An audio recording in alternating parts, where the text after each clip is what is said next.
Hey guys, it's Barbie with MyA.S.D, my autism sentiment diary. I know it's been a few weeks, but it's been extremely crazy over here with everyone being sick. My boys were down for 9 days and we finally got back on routine, and then we all got shut down with the coronavirus quarantine. So, for the most part, everybody in this household has been okay. Everybody's adapted to their normal routine, which they've had since my 9 year old was 2 years old. So, but the question lies, how's everybody else doing? How does a parent handle parental isolation? When you think of isolation, you think of all the things that involve you just being stuck in a situation that you can't get out of. Whether it is a job, whether it's a household, whether it's just a predicament in general. But how is everybody holding up when it pertains to a sudden situation out of your hands that leaves you stuck at home? See, the thing is, I've dealt with parental isolation for a very long time. Let me explain what parental isolation is.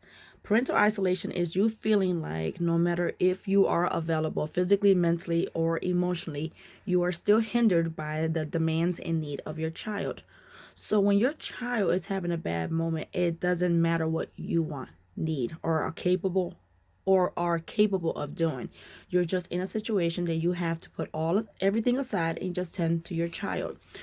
Uh, when it comes to parental isolation, you find yourself frustrated. You feel like your child has completely controlled your whole life, your thoughts, your finances, your living arrangements, who comes around, when they come around, when you get out the house, what you have to do it, how you have to do it. I'm talking about everything. That is considered parental isolation. Parental isolation can affect you in ways that you don't see it overnight, but over time, your body will tell you, whether it's mentally, emotionally, or physically, you are affected in ways that when it comes to the moment of you being out and about with other individuals, you face that awkwardness, that whether it's social anxiety, whether it's just not being hip or being up to par with all the things that are happening outside of your home. It's not that you don't want to, it's just that things are happening in your world while everybody else is living their life. So I've learned to adapt to my children's lifestyle as much as I could, but it does affect me. And I know I'm not the only parent who deals with that on a daily, having to explain to people what's going on your side of the world without them ever seeing it. And then when they don't see it, they sometimes tend to not understand it.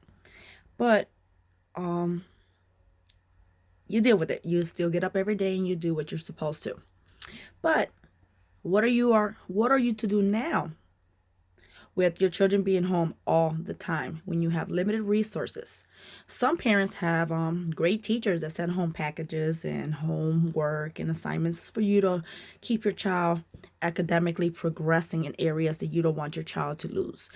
When it comes to autism, you don't want your child to regress. And the hardest thing is when they regress, it creates this void because they no longer know how to keep up with what they were once learning. Once they learn, you keep them, you get them back on track. But the whole idea is to keep them on track. If your child is not on track, you are going to exhibit a lot of behaviors. The thing is, everything when it pertains to autism, your child will struggle academically. Your child will struggle with routine. Your child will struggle with anything and everything if something is sudden. So when you have a routine established, your child has less coping issues because of that. But I got the phone call at 10 o'clock at night on a Thursday that school and everything was canceled as of Friday and on. My children were all affected differently. See, my youngest son, he's had the same routine since he was 2 years old, so he still has the same expectations of me, whether it involves school or not. He wants his meal, he wants his diaper change, he wants his medicine, he wants his toys. It just those basic essentials. But my daughter struggled tremendously. Is her trying to understand, where is my uniform? How come I don't have how come the bus is not pulling up? Why don't I have the things that I want available? See, the thing is, communication is key. You must have communication with everybody in order to consider or to continue the things that your child has been working on for, whether it's weeks, months, or years worth.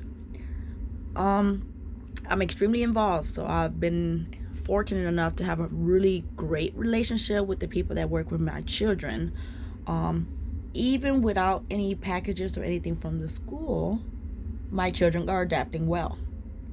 But the reality is that as a parent, you are affected because now you are not only isolated, you are stuck having to figure out what is best for your child outside of the basic needs that they need.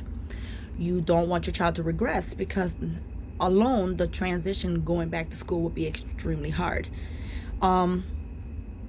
We got the notice that we will be out of school until April 6th. And I am preparing myself for my child to be out of school longer. See, the thing is that education is extremely important in all children, not just children who are not academically challenged, whether it's from behavior, whether it's from a syndrome, whether it's health issues. Whatever the situation is, we must, as parents, stand together and help each other and help our children have this understanding that education is wherever they go. So, how are you guys holding up? I'm not sure. I've had a couple parents speak to me lately, and I'm extremely happy that you guys have. And I have taken this time to potty train my son. My son has made major strides in the potty training. He has barely used the bathroom, but he understands the whole concept of going, sitting, and the undressing and the dressing and the hand washing, and the schedule has been established, and he loves every single bit of it because there's a sense of joy of him establishing independence. So, potty training. That's one thing you guys can do while your child is at home. A routine, structure. It's called living skills, daily living skills. You might not have the academics in front of you right now to present to your child. And I've been seeing a lot of parents frustrated, like, oh, I'm stuck at home. What am I supposed to do with these kids? Teach them basic living skills. I'm talking from folding laundry, starting laundry, sorting laundry, washing dishes, cooking, reading to you, you reading to them. I don't care if it's on the back of a receipt or back of an envelope. Try to create any kind of activity that it pertains to skills that they are later going to use. Once again, the potty training, I've already spoken to three moms who have selectively reached out to me on their own terms and say, hey, Barbie, how do I potty train my child? See, the thing is, the advice I'm going to give you, it's autism related, but it does work with a child who doesn't have autism. So far, out of those three parents, I've had one parent explain to me like, oh my God, the way you just broke this schedule down works. And I absolutely love it. Who would have thought that focusing on your child sitting on a toilet was more important than making your child use the bathroom? How do you get a 2-year-old to sit on the toilet? I have yet to meet a child that would just sit for 2 minutes unattended, unless you're just extremely lucky. I have a 9-year-old and he can barely sit down, but for him to sit down for 5 minutes on a toilet unattended is like rewarding, not only for him, but as a parent. See, the thing is, with isolation, you are stuck at home and you are stuck with the same routine. But I'm used to it, so it feels like my A.S.D, my life, my lifestyle is quarantine. So I've already adapted to the situation. So what do we do for our children when we deal with isolation? And I'm not talking about running to the kitchen and grabbing a bottle of wine. How do you cope? How do you deal with the changes, the sudden changes that not only affected your children, but affected you as well? When's the last time you read to your child? When's the last time your child read to you? When's the last time you actually observed and sat down and asked your child, how are you? How you been? What do you need help on? Let's bond. Let's cuddle. I've seen it in a movie. They use the word squudge. I never heard of the word squudge. I prefer the word hug. But I know at this circumstance right now, they're telling us not to have any physical contact, whether it pertains to kissing and hugging our children. And that is so hard because at this very trying time, you want to build that establishment and you want to bond with your child. You can't reject your child because they can't handle rejection. So we have to do what's the right thing to do in order to bond with our child.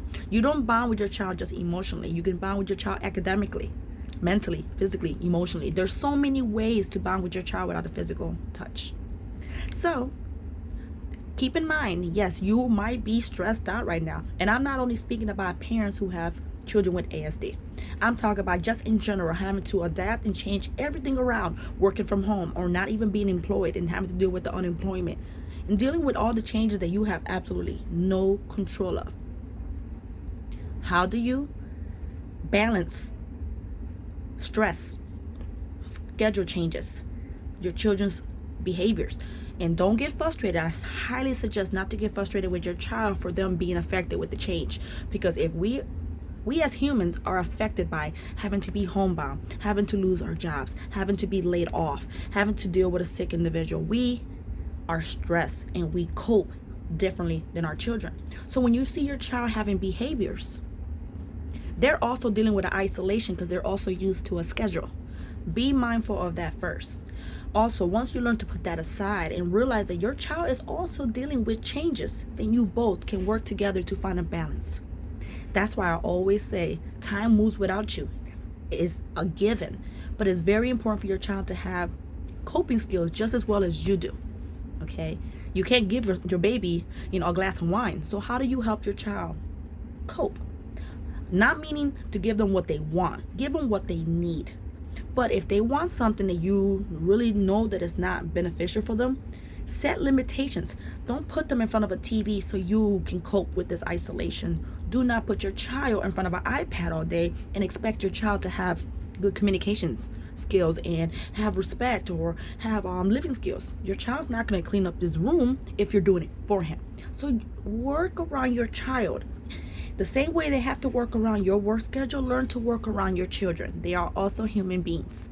So I'm not talking about drop everything and you don't have a life, because that is part of parenting. We have to find a balance within our parenting, marriage, friends, work. Everything has to be put into parts. And parental isolation will make you feel that no matter what you do, you're always going to be wrong.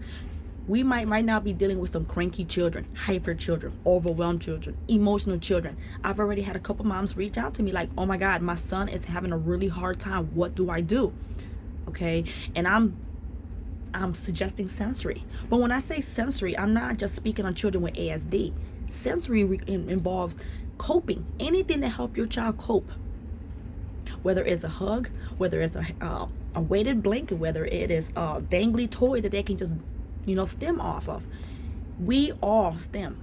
We all have anxiety. We all cope differently. Now it's a matter of how do we balance out this parental isolation and not let it affect us permanently when this chaos, this pandemic, everything that's going on right now with the coronavirus should only just draw us closer. Yes, you might not be able to leave the house and it's frustrating and you're worried about the bills and all, but put all that aside for just 1 second. And realize, wow, my son's gotten taller. Wow, my daughter's got really beautiful. You know what? Let me ask my child, what are you struggling with in school? Oh, you're struggling on reading. How about I read to you, you read to me, and we work on it. We can do so many things to help deal with this isolation. We're all isolated, mentally, physically, and emotionally, and financially, obviously, but we are all being isolated. So we must all learn how to work around this isolation. Feel free to reach out to me in my inbox, through my MyA.S.D page, through my Facebook, or even on here. If you need help with the isolation, just know that you are not alone. It's okay to want to just scream and just go into the next room and collect yourself, but do not unpack your emotions and stay there. It is extremely important for you to find a balance in all of this. Do not let your parental isolation really affect you permanently. Now, I will be coming back to talk to you about parental isolation, how it affects us parents with special needs. That's a completely separate topic. Right now, I am merging all of this into one topic because we all, at this very moment, whether it's 3 weeks, whether it's until April 30th, whether it's until July, like the way they're stating on the news, we are all feeling a sense of isolation. But how do we cope with it? It is extremely crucial, okay? It's extremely crucial to get through this because we don't want anybody affected on a permanent note because of this. So please enjoy your babies because life is too short. Time waits for no one. And at the end of the day, we all need each other. You guys take care of yourself. Please like, comment, and subscribe to my video. I'm very, very sorry for the absence, but I promise to get back on routine. I'm sure we all are working on our routine, so make sure that you keep up with my page at MyA.S.D, My Autism Sentiment Diary. Bye, guys.